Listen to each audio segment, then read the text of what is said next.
Morning, guys. It is 5:02 in the morning. I've been up since 4:30. Um, yep, I told you before I'm a bus driver, so I get up at 4:30. I love getting up early. It's great. And I started this video yesterday and um, just kind of ran out of steam as far as having my heart into it. And I was tired. I'd done a bunch of stuff around the house. But sometimes you get a good sleep, come back the next day, you pray on it, and I did a lot of praying last night for inspiration about it. And one thing that I hope you'll see when you watch this video is that I'm going to talk from the heart. It doesn't matter how good the filming is or what. This is my normal shirt that I wear when I drive the bus. Our school district, the colors are blue, so I try to wear blue shirts. Hopefully we'll be wearing short sleeve shirts. It's going to be pretty warm today, so again, I'm going to go out and I'll touch on the bus. So just to give you an example, I told you I'm a history buff, and my wife's uncle, which we'll talk about here in a little bit, was, I think he was a Green Beret. I know he was in Vietnam, and he was very high clearance into some top secret stuff. Bottom line, he was one badass guy, and he actually signed up a second time, so I think he did 2 tours in Vietnam. So, Uncle Pat, hats off to you for doing what you did. But he told his family, they were down in Florida, and he kept saying, know your history, know your history. And I can't tell you, I probably said that 1,000 times, partly because I'm a history person, and I believe that things happen and we get too far away from our history and we forget. And you know the old saying, history repeats itself. Well, some of this stuff is true, and that's one of them. You can go back to looking at what happened in the Roman Empire, and it has a lot to do with what's happening today. And that was a long time ago, but we don't have to really go back that far. But what I'm going to ask is that I get a little frustrated sometimes. I've mentioned a few times on one of my previous videos that one of my friends from high school, and I'm not going to say anybody's name, but he supports this rump. And again, I don't use his full name. I don't think he deserves the honor. I'm not going to call him the president. So, but he supports this rump and his agenda, the MAGA agenda, the far-right agenda. I'm going to call it as I see it. And, being that he's my friend, I've known him since the 10th grade, he's not making it personal like a lot of people try to do. I'm not going to do that. But I'm not going to mince words, as we say. We can't. It's too serious. It's not my style. I don't work that way. I probably piss a lot of people off because I'm a talker, and sometimes I get a little too direct. So,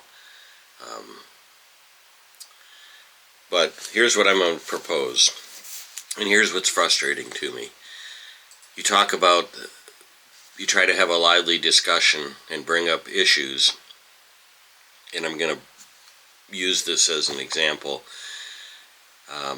We were talking about Rump, and I said, yeah, he's so full of himself and thinks he's so great. He does not have any humility, which I think is wrong. I think more humility a person has, the more strength he has. But that's my opinion. That's what I believe that our Lord preaches. It's what he spoke about on the Sermon on the Mount. The meek shall inherit the earth. And guys, either you believe that or you don't. So I do. I'm putting it out there, and that's It's my channel, so I get to do this. So, but here, you bring that up, and my friend says right away, "Gee, I never heard that. I don't know." That's what he says. I don't know. Okay, here's what I'm going to propose. Just a suggestion. When you watch my videos, go get a piece of 8.5 by 11 paper like this, okay? Or any kind of paper, pad of paper. You don't have to have a computer, and a pen or a pencil. And when I bring stuff up and I throw out information, you can choose. You want to believe me, you think you look at me, I hope you do, and say, this John Quayle seems like an honest guy. What's his agenda? What's his intent? Why is he trying to sway us to believe or think a certain way? All right, I'm fine with that. When I was doing some of my Bible study last week, we were talking about St. Thomas, the doubting Thomas. He doubted the Lord. Okay, write it down. Write it down. Donald Trump, Rump, says, I could shoot somebody on Fifth Avenue and nobody would care, or people would still like me, or whatever it was. We have Google, guys. You can do it on your phone. Okay? I got my phone right here.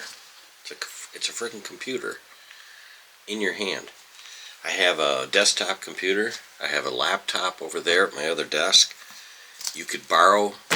You don't have a computer? Ask your grandson or granddaughter. Can I use your computer for a second? Go in there and Google that.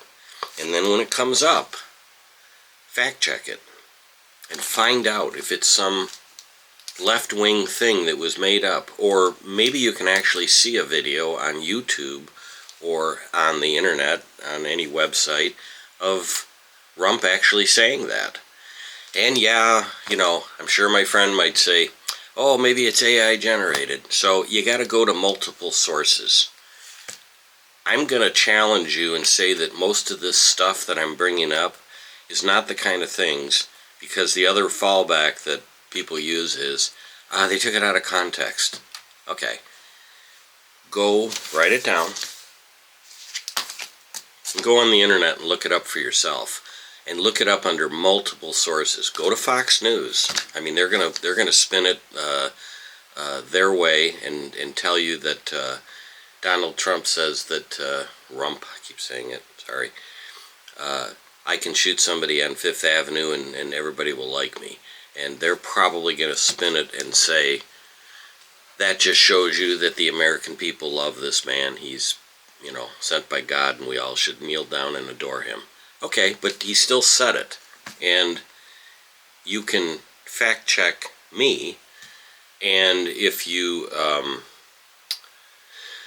find that I'm grossly misleading you or putting out false information, and call me out on it. Put it in the comments. I have no problem with that. I've actually forwarded stuff on Facebook and made a mistake. And one of my friends, who is a Rump supporter, silently looks at all the stuff.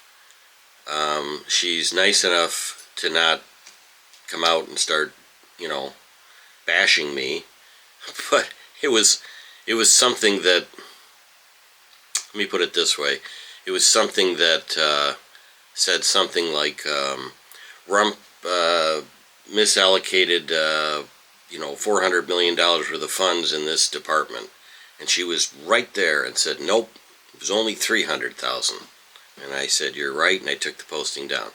Does it really change the meaning of what was going on? No, but that's fine. Like I said, I'm open to it. I'm willing to look at that. So what I wanted to talk about on this video, now that I've blabbered on about a bunch of stuff, again, pad and paper, check it, because that's only going to help me, and I don't want you to believe me like Donald Trump does. So he goes in front of us, Donald Rump, I keep saying Trump, it's Rump. He gets in front of us and says, everything I say is truthful, And you would say, well, how do I know that? Well, then you have to wait, because 2 seconds later he's going to say, because I'm telling you, everything I say is truthful, and everybody else is lying about me. So that's how we know that Donald Trump is the greatest, because he tells us so. Yeah, that's how all dictators do it. And that's why it's easy for him to say every single news source and source of information, they're all working in concert against me. It's a big witch hunt. That's easy. Now you've just canceled out everything. And the only person that you can trust to find out about me is to come to me. Come on, guys. We're not that stupid. No, you need to go out and fact check everybody. You need to fact check me. You need to fact check your political representatives on everything. And the person that's going to come clean when they make a mistake and be humble and admit that they're wrong or listen to your side, that's probably who you need to be talking to. And the person that says, no, you're only allowed to listen to me. I'm the conduit of information. That's a cult leader. That's how they work. And, some of the things that they're doing right now. So this video is focused on the military. And I'm going to put this article on, that's an article about my dad and my uncle. So real quick, my dad was in World War II. He volunteered when he was about 19, like all the people did back then. They did their share. He was a Navy pilot of a PBY plane. It was a big patrol plane that landed on the water, had a crew of, I think, 7. He did his part, I believe he was stationed down in Florida, and then eventually he went to the base in Guantanamo Bay. So you hear about Guantanamo Bay. That's a Navy base that's on Cuba. So pretty cool. And I don't know exactly all the missions that my dad flew, but he did his part. My Uncle David, is a real smart guy, and I know this because my dad told me so. This article, by the way, says, Army son slugs Germans. It's my Uncle David. Navy son slugs Japs. And the picture here is the picture of my dad, my uncle, and the guy in the middle is my grandfather. And my grandfather was an attorney, and he was in the picture because he was also, I don't even know what they're called, but he was like a person that helped. He was too old to be in the service at that time.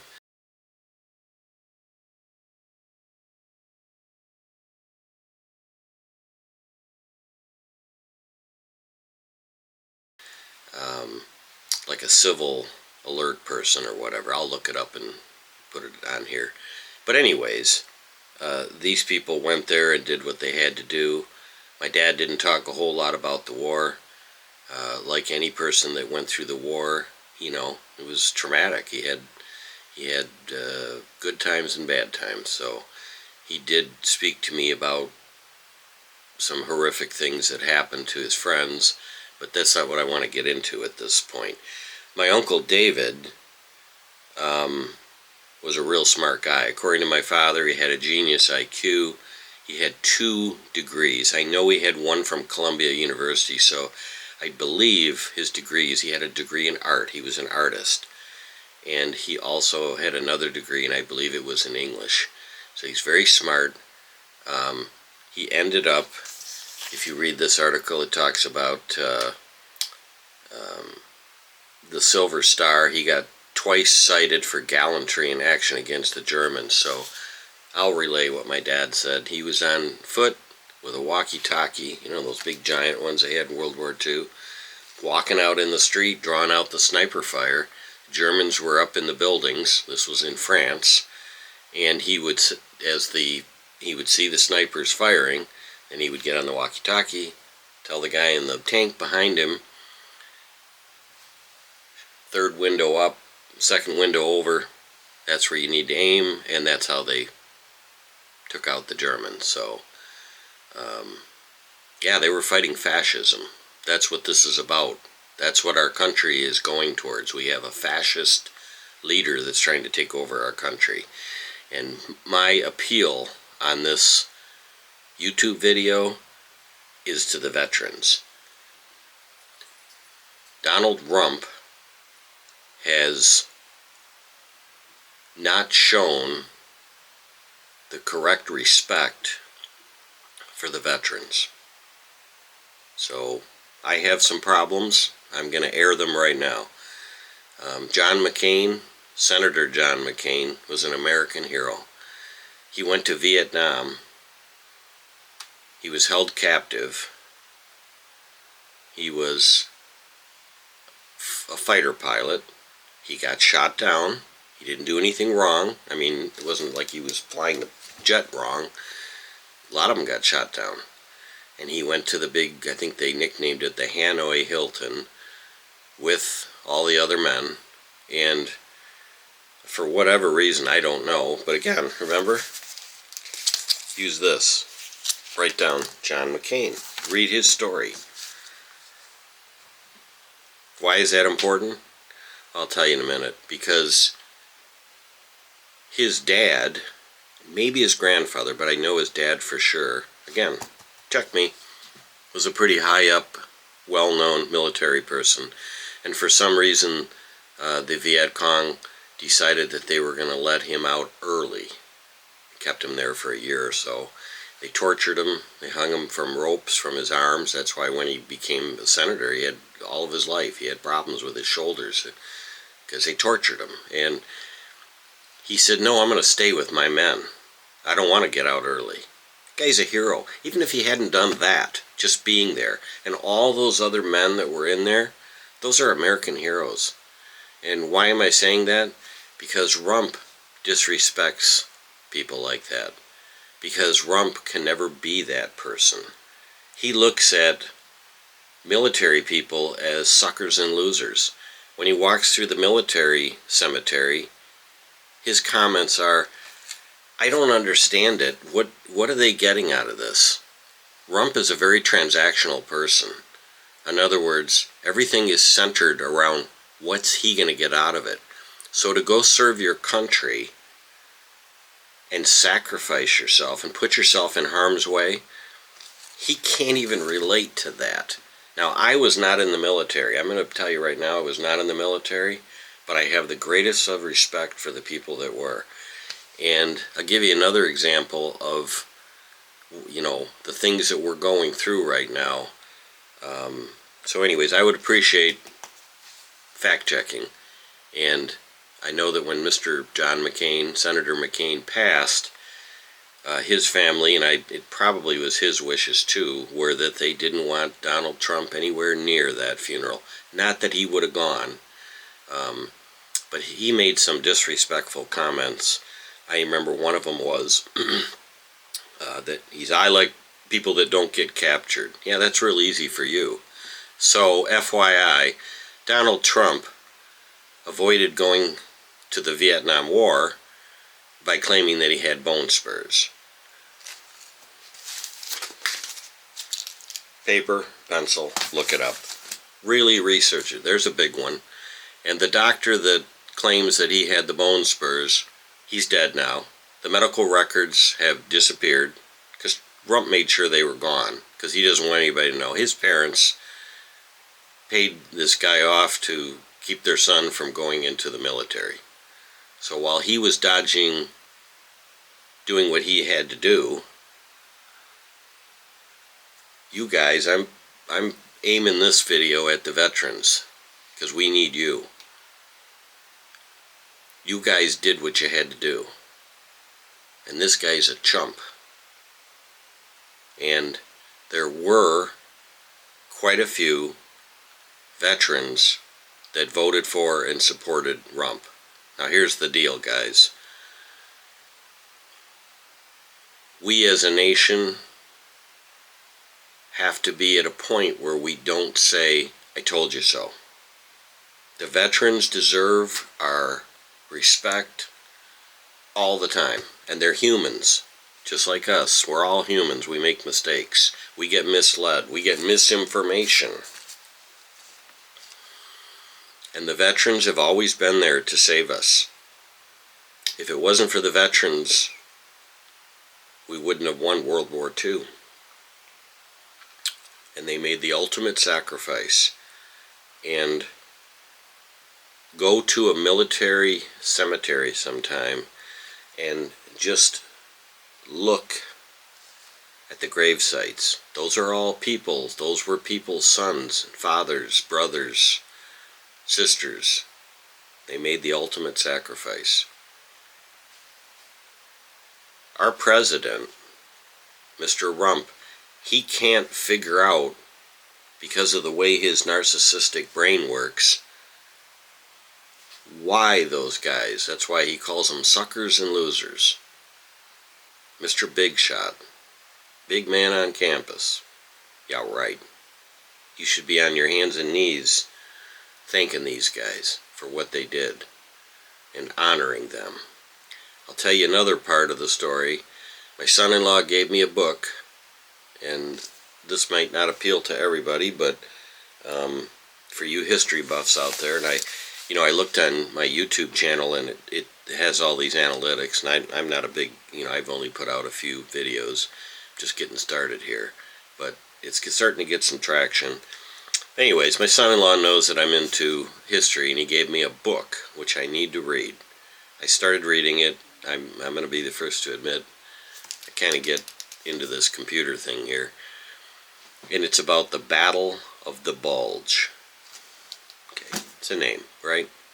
But then I saw something on TV, and I sat down. It was about an hour-long show, and it actually explained what the Battle of the Bulge was. Okay, so give me a couple minutes here, and I'm going to explain it. And again, write down Battle of the Bulge, or if you believe me, you don't have to. It was very interesting. This was really Hitler's last offensive move, as the Russians were coming in from the east, and the Americans and the Canadians, yep, they were right there with us, and the French and the Brits and everybody were coming in from the west. And Hitler, in his desperation, said, "We're going to mount one last offensive." He did a pretty good job. It was cold, and he made sure that he did it right around Christmas time, because he knew the American troops would be thinking about Christmas, missing their families. That's what America is about. And it's just, I guess you could say that's a really mean thing that he did. It was probably a very smart tactical move, but irregardless, a lot of people died in the Battle of the Bulge. We ultimately won. And why am I telling you this? Yeah, all those people that were fighting, they eventually won. And the tanks that were being shipped there, that were winning for our side, they were built right here at the tank plant in Detroit. I believe it was 8 Mile and Hoover. It's an old Chrysler factory. We call it the tank plant. Yeah, that's where they were built, right here where I live. And they put those on rail cars, and they shipped them over in boats, and they came over, they unloaded them. The Germans had these giant Tiger tanks, but we beat them with our multiple tanks that we had. And if you really study the war, and you watch these shows on TV, like I do, I've been watching them all my life, they don't show the people in the background. And what you don't realize, now you can go on YouTube and you can watch, like for instance, you can go on there and watch an aircraft carrier. I think it's got like 5,000 people on it. Do you know all those people have to eat 3 meals a day? These are soldiers. And who's down in the bowels of the ship cooking? regular people that are not, you know, getting all the glory. They're not the jet fighter pilots, the glory boys as they call them. The ones that you see in the movies. They're not the John Waynes. But without them, there's also guys down in the engine room. There's also people navigating and steering the ship. I talked to my cousin yesterday, who's 83, and I said, hey, you were in the service. What'd you do? He was on a destroyer. Well, he worked in the office. He was a clerk. Well, you have to have that. You can't. Everybody can't be flying the jets. It's a whole team working together. So what am I saying? Well, in World War II, we had a segregated military. That means that blacks, African Americans, were kept separate. Separate barracks, separate groups, platoons, whatever, for a lot of different reasons. Our country wasn't at a point where we could be all together. Sad, but it's true. But here's my point, and it has to do with the Battle of the Bulge. In the Army in World War II, the African Americans and many of the other minorities were relegated into positions like doing laundry, cooking, the cleaning, mechanic work. They weren't allowed to be on top of the ship, manning stuff. And that's just how it was. We have to accept that. But now we have to look back, because the people that were actually in those positions in World War II, most of those people are past now because they're 100 years old, but it was the same way in Vietnam. You have to have people that do the laundry and bring in the supplies. So what am I leading up to with the Battle of the Bulge? Well, again, write down Battle of the Bulge. Give you another one to write down. Red Ball Express. Red Ball Express. Those are trucks that brought in supplies. And when the Battle of the Bulge was going on, those convoys of trucks, yep, big giant trucks, I believe a lot of them were made by Chrysler, were driven mostly by African Americans. And Hitler ran out of gas. And you can have the biggest Tiger tank in the world, and you can have all these troops, but when they don't have food and water and mostly gasoline, tank doesn't run. And I'll tell you what, a big giant tank like that, it doesn't get 30 miles to the gallon. In fact, the Tiger tanks, that was one of their weakness, how much gas they used. They had a bigger caliber gun, they were huge, they had more armor plating, but guess what? We built better ones right here in Detroit, and we could build more of them. Because in America, we do things better. So, right now, Mr. Rump and his people are trying to erase all the history of what any minorities did in the military because of this anti-woke thought and the DEI, diversity, equality, and inclusion. I believe that's what it means. Yeah, it you know, again, write it down. DEI, and really look it up. Don't believe Donald Trump, Rump, and his racist people. He wants to erase that. He wants to take that off. It's not going to change. The Battle of the Bulge was won by the people that were driving the tanks and the soldiers that were holding the guns, but it was also won by the people driving the Red Ball Express and all the other people behind the lines that were working. And they were all different colors and different creeds and that, just like the Code Talkers. Those were Navajo Indian men that helped us win the war in the Pacific. Code Talkers. I believe it was a movie, Netflix movie called Code Talkers. But go look up the real history of it and then understand why this movement is wrong. So, yeah, I think that we're in trouble, guys. We've got a man that's our president that says, write it down, I'm smarter than the generals. I told my friend that. His Response, I never heard that. Well, then look it up. Look it up, write it down, research it. If it's all fake, AI, oh, it's fake news, right? Yeah, I don't think so.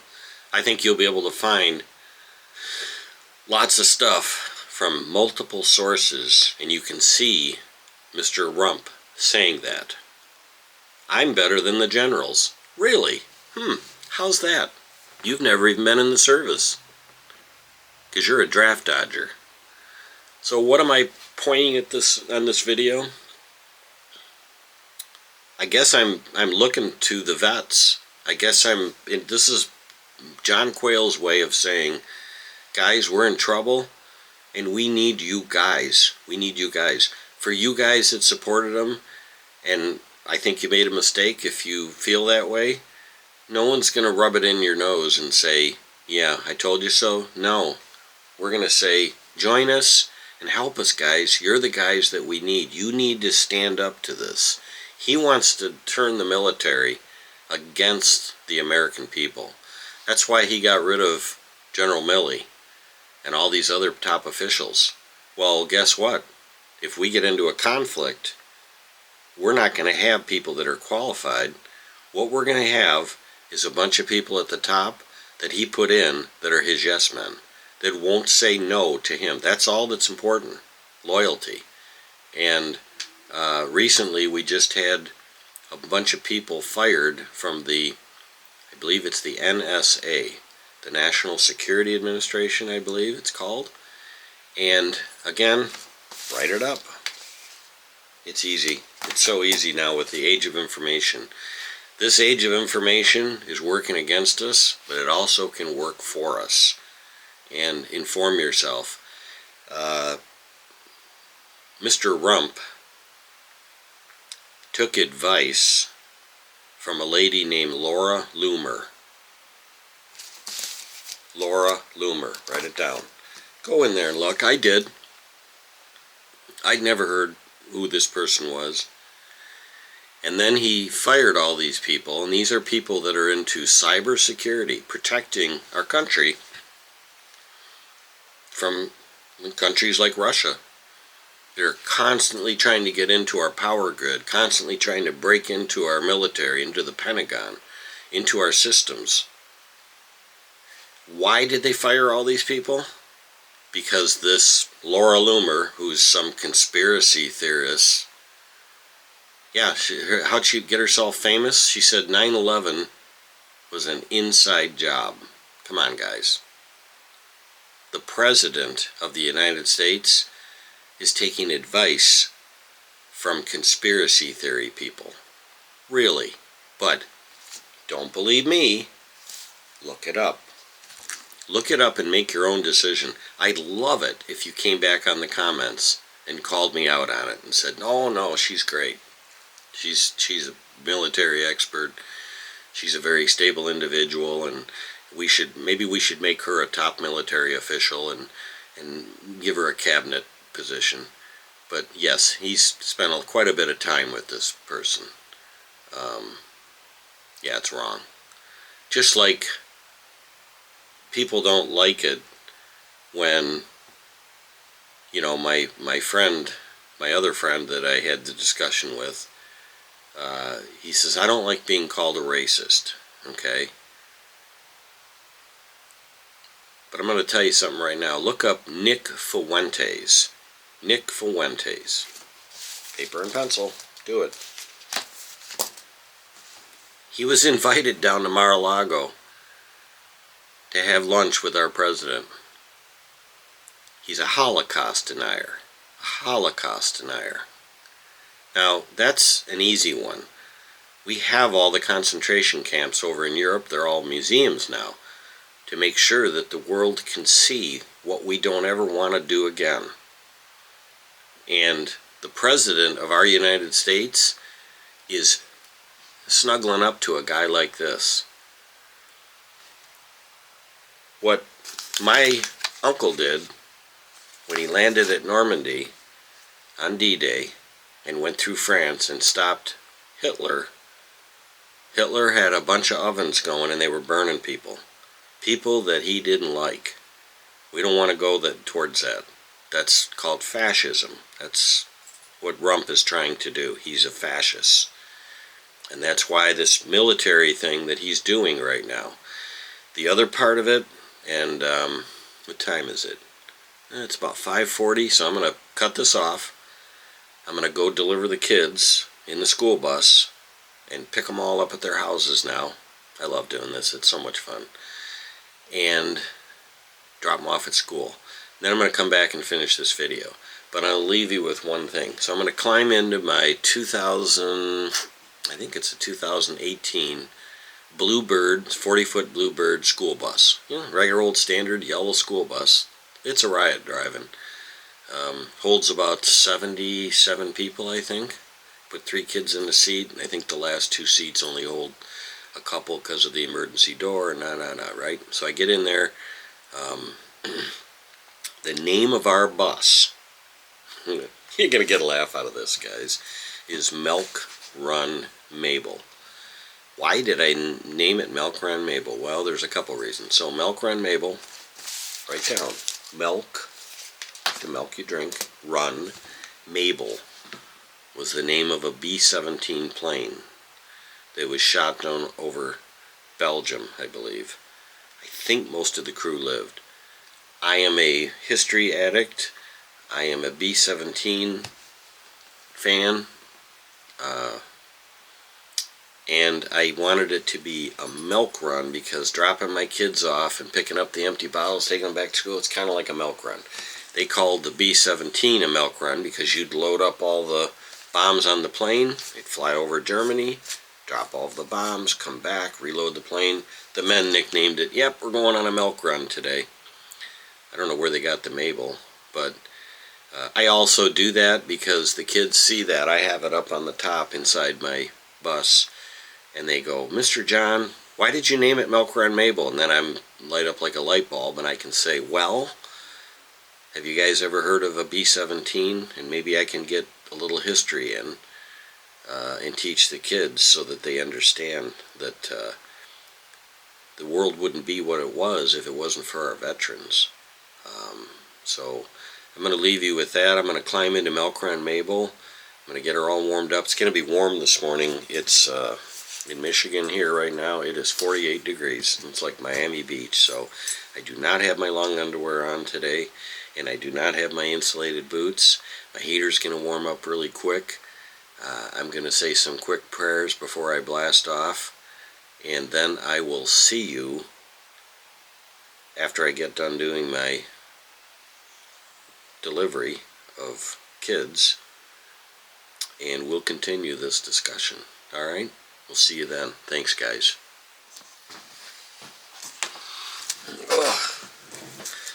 Okay. We're back from driving the bus. Excuse me. Yep. So we got all the kids dropped off at school. My wife always says, how was the ride? So it was good. Nobody misbehaved. Every day is different. You never know what's going to happen. So I was explaining in my previous video that I have about 6 autistic children, and I've been learning about autism. This is actually Autism Awareness Week, so I never would have didn't even know what it was. I heard the word, I had no idea. But when you are with children, and adults can have autism, but you're managing children like I do on the bus, you really get to have a better understanding of what it is. And today, I have one boy that I mentioned in the previous video. It's a bit challenging, and now I've gone online and I've learned about autism, and I've started to applying the methods of working with them, and it works. And I actually called the mom and told her, I said, I'm sorry for writing him up as having anger issues. I said, he's got autism, he's having a meltdown. So today I had a unique situation. I had a little conflict, you say conflict, you know, between 2 autistic children. Boy, there's a interesting dynamics. And it's something as simple as the one boy they're standing by the door, so when I get ready to take, these are grade school kids, probably, let's see, 4th grade maybe? 4th and 5th grade approximately, I think so. Like 10 years old. And so they have to, the buses have to release the children at a certain time. So we get to the grade school, and you have to wait. And the one boy, they were all by the door, they're all standing, and the one boy's putting his foot on the other boy's foot, making a footprint. So he went crazy. And when you're dealing with autistic children, they tend to overreact to things, and they can get upset. So I've been using some of my skills to try to calm them down. So that's good. So anyways, it was a really good ride. So anyways, I showed you this article about my uncle and my dad, my grandfather. And interesting note, all things are tied together. Know your history. As I mentioned before, my uncle was a very smart guy. He had 2 college degrees. Probably got him on a scholarship. He was a genius. He had a genius IQ. And here he was, an Army Ranger, landed on the beaches of Normandy, France, on D-Day, worked his way through. Looks like he was a sergeant, and ended up getting 2 citations, one of them being the Silver Star. So, this is from what my dad told me. I did meet my uncle once when I was about 12 years old. He lived in California, Anaheim, California. And from what my dad said, what happened was my uncle was a very liberal-minded guy. And when he came back after the war, he was a teacher. He had a teaching degree. And right about that time, we had a thing in our country called McCarthyism. So there was a guy named Senator Joe McCarthy, and he started this, I don't even know what you call it, a purge, where he went after all these people without evidence, calling them communists, and targeted a lot of people, especially people that were liberals. My uncle was liberal politics. He was also pro-union. So at that time, they figured if you were really into the union, think about it. That's insane. And again, remember we talked about the pad of paper? Write down McCarthyism. Next time I do this, as I go through and make note of the things that I'm going to suggest that you go and look up, I'll write them down, so at the end of the video I can hold up the list, and if it helps. And it's funny when I drive the bus, obviously I have to keep my mind on the road and the students and safety, but I'm out in a rural area, and I'm going down a straight 2-lane road. There's no other cars around. Sometimes when I first go out, I'm in the bus empty, heading for the first stop, which is way at the end of my route, and then I work my way back to the school. So I have some alone time, very quiet. It's kind of cool. It gives me some clarity. It gives me time to think. And it gives me time to think about what I'm going to say on the YouTube channel. So I have to come back, and I need to get one of those little personal recorders and write it down. But McCarthyism is one of the ones that a lot of people don't, maybe they've heard the word, they don't really understand it. If you Google it, I'm sure there's PBS shows on it, Netflix will have stuff on it. My suggestion would be learn about it if you're interested in politics. But what's interesting about McCarthyism is this Senator Joe McCarthy had an attorney that was with him. Now, he ended up, the whole thing ended, you gotta see, and they went after a lot of Hollywood people. And it was kind of like, right now, Donald Trump is going after big lawyer firms. And he's going to them saying, if you talk bad about me, I'm going to make sure that government contracts are held back from you. He's kind of going after their freedom of expression, their rights to say what they want and take the types of clients that they want. He doesn't want them to represent anybody that's opposed to his way of thinking. Boy, if that isn't fascism, I don't know what it is. And he's saying, I'll sue you, I'll cut off the contracts. He's doing this on our dime. He's working for us while he's doing all this stuff. So, yeah, that's totally wrong. And if you think about it, this Joe McCarthy, and again, I want you to fact check me. This is the vision for my channel. It's kind of coming out. You're going to go, hey, there's this guy, this old man, he's a bus driver. He spouts all this anti-rump and right-wing agenda stuff. Is it a bunch of bullshit, or is he actually got, bringing up stuff that's true?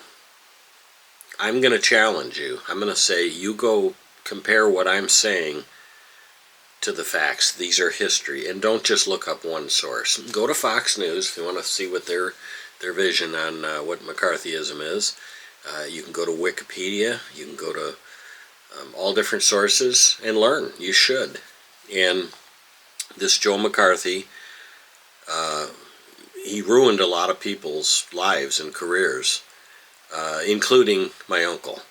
And he ended up losing his teaching degree. And this is what my father told me. He just became very despondent and just kind of gave up.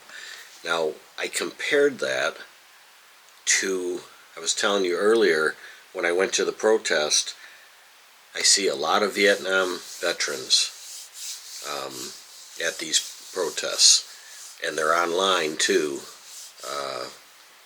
Pretty upset with what's going on in our government right now and what Trump is doing. Excuse me. It's the same thing. It's the exact same thing. They're complaining about what the government's doing. And what's interesting is this Joe McCarthy, his attorney was Roy Cohn. So there's another one to write down on the paper. Roy Cohn. C-O-H-A-N. Roy Cohn. Google it. I think there's a movie that was made called Where's My Roy Cohn? There's quite a few documentaries. Why is it important? Well, Roy Cohn was the attorney that worked for Joe McCarthy. Roy Cohn was Fred Trump's attorney. That's Donald Trump's dad. Roy Cohn taught Donald Trump a lot of stuff. He mentored him. And he taught him most of the techniques that Trump uses today. The go after him. So in other words, you'd say, well, Donald Rump has a record, let's say, of not paying, he declares bankruptcy on these big projects that he builds, or if he doesn't like what you do, he just doesn't pay you. Well, if a small contractor tries to take Rump to court, he uses the tactics that Roy Cohn taught him, and that is to countersue. But countersue the hell out of him. Put him right out of business. Because Rump has enough money that he can sick a whole bunch of attorneys on some poor cement contractor or electrical contractor and ruin him. And that word gets out. People know he'll do that. He's very vindictive. And that's what he does. So the other part is he was taught by Roy Cohn. And again, please fact check me. If you start fact checking me, what I'm saying on this channel, and I'm wrong, call me out. I'm not perfect. Maybe I missed some stuff. Maybe I stated it wrong. I'm open to that, You don't need to get mean and don't make up crap. That's not going to go anywhere. If I'm right, it would be nice to have a little acknowledgement. To be able to say, yeah, you were spot on, or you were close, or yeah, I did. I learned a lot about it. But one of the things that he taught him was that you have to say it over and over again, over and over again. I won the election. The big lie. That's what we call it in America. The big lie. And you do it over and over again. And after a while, people will start to believe it. So, the election wasn't rigged. He lost. I'm talking about the 2020 election. When he talks about these elections, they're rigged when he loses, but they're fair if he wins. So my analogy to be that is, hey, let's flip for it. Heads, I win. Tails, you lose. So if you don't understand that concept, that's kind of how Rump works. And he just keeps saying it. I used to do a lot of negotiating, and I was taught by an attorney advanced negotiating techniques, and that is one of them. You pick a central theme, and you say it over and over. I believe the word is ad nauseum. That's the Latin word for, you say it in so much that it makes the person, as we say, sick of hearing it. Ad nauseum, nausea, ready to throw up. You've just like, okay, so that's a tactic. And he learned all that from Roy Cohn. You need to see the type of people that Roy Cohn represented. And that's what Donald Trump. Donald Trump is probably upset that Roy Cohn died. What's really sad, kind of, I mean, it's weird. You look this guy up, he's really weird. Roy Cohn was a gay person, and yet he went after gay people. So he was what I guess they call that a closet gay. So he was not didn't come out, and yet he went the opposite, and he actually hurt gay people.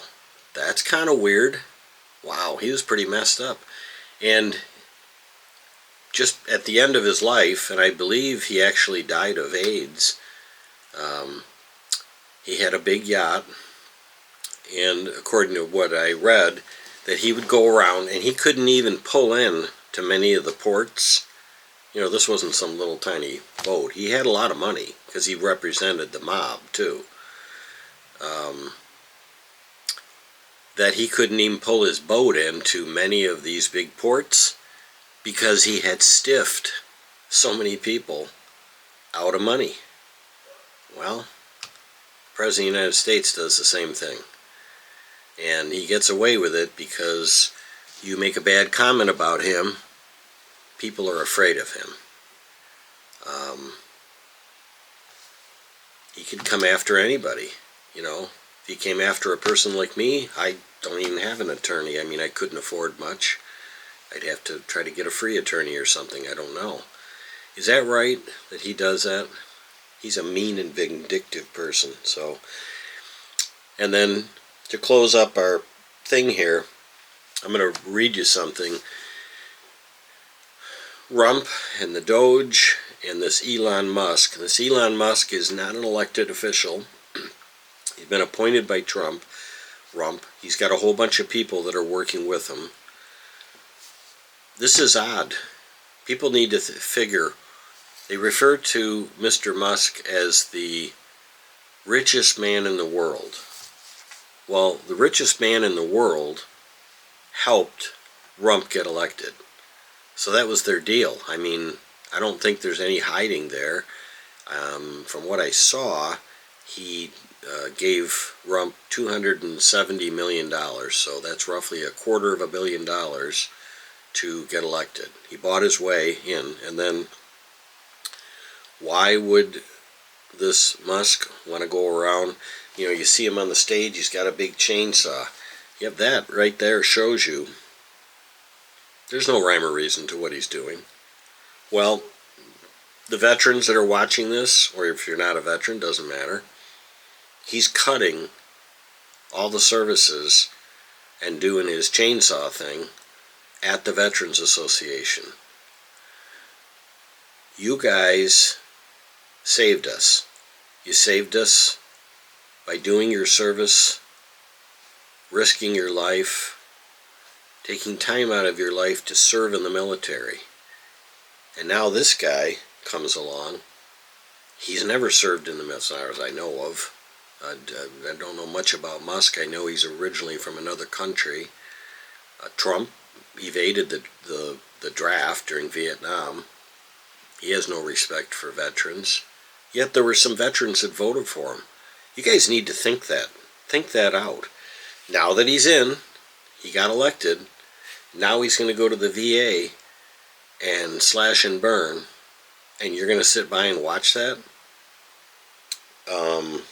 Just something to think about that.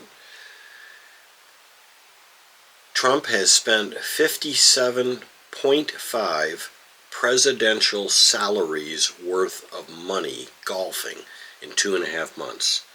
So everybody that's likes Trump says, oh, he donated his salary. Guess what? Lots of presidents have done that. It's about 400 grand is what they make, I believe. Again, write it on the sheet. Fact check me. Lots of other presidents have done the same thing. At the same time, it says Mr. Trump has spent 21 out of his 76 days in office. So he's only been in office for 76 days. Out of that, he spent 21 days, more than 1 in every 4 days, or 27% of his time on the golf course, costing American taxpayers $23 million. And you're probably saying, well, that's got to be fake, right? Because he plays at his own club. Trust me, you have to have helicopters and planes patrolling and people guarding the golf course. You know, it's legit what it costs. And he doesn't hide it. He flaunts it. He's thumbing his nose at us. So while the VA is getting their benefits cut to the vets, he's playing golf on your dime. I'm not okay with that. I'm not even a vet. I'm not okay with that. Not at all. Not one bit. There was talk when he was elected before, he wants to have this big military parade. They call it the tank parade. And the people that were in our military before kind of talked him out of it. Now he's really pushing for it again. So I hope he doesn't have it. And here's why. They're saying the estimates are $92 million. Now, with Trump, it's all ceremony. He's going to be big man on campus and have this big parade. $92 million. And I, of course, a lot of people say, why would it cost that much? Look it up. Again, put it on the pad, look it up. I believe just to roll one of these big tanks down the road is going to do about $21 million worth of damage to the asphalt and concrete. Yeah, you didn't think about that, did you? And then the fuel and the people and all so that he can be like Kim Jong-un in North Korea or someone over in the Soviet Union having this big tank parade.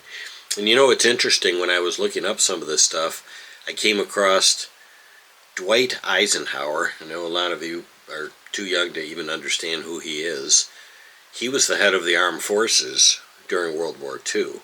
And then later, after the end of the war, he got elected as our president. So he was our president. And they asked him that same thing. Do we have a tank parade? And he said, no, we don't need that. That's for countries that are weaker than us. The United States does not have to have a big fancy parade. Yep, but that's Rump's style, you know. That's why he has his gaudy gold Mar-a-Lago. It's all about the show. Well, people that are strong don't need to tell us that they're strong. People that are smart, real smart, don't need to constantly tell us how smart they are. Rump's not smarter than the generals. He's never even served in the military. He doesn't. And yeah, it's very concerning to me. So this video is appealing to the veterans. And as an American, I'm looking to you guys with all the respect in the world and saying, the ones that are, you know, feel the same way I do, go to the protests. Be there. Wear your, you know, the clothes that you put on. Sometimes the vets put their uniforms on when they go to the 4th of July and things like that. Yeah, make sure you have your hat on that says, I was a vet. And I want to go up and thank you and shake your hand. If you voted for Rump and now you're realizing you're getting screwed, don't worry about it. Be the big man that you are. Be the veteran. Be the person that can say, you know what, I made a mistake. I misjudged this guy. And join us and let's get this guy out of office. I'm going to do another video here in a couple of days because I've got a big list of subjects I want to go over. But again, I would love it if you would subscribe. Not because I'm big on getting subscribers. I just want to make sure people are really watching this and you're interested. I'm open to suggestions, so put stuff in the comments. I'm not a professional YouTuber, but I'm doing my best. I'm trying to cover stuff. And I really would love some feedback on if you do the fact-checking of what I'm saying and kind of put the pieces together of what I'm saying and go, wow, that's, I hope that, my hope is that you're going to say, this guy, what this guy's saying is matching up with the facts. But I know that if I didn't only met my uncle once,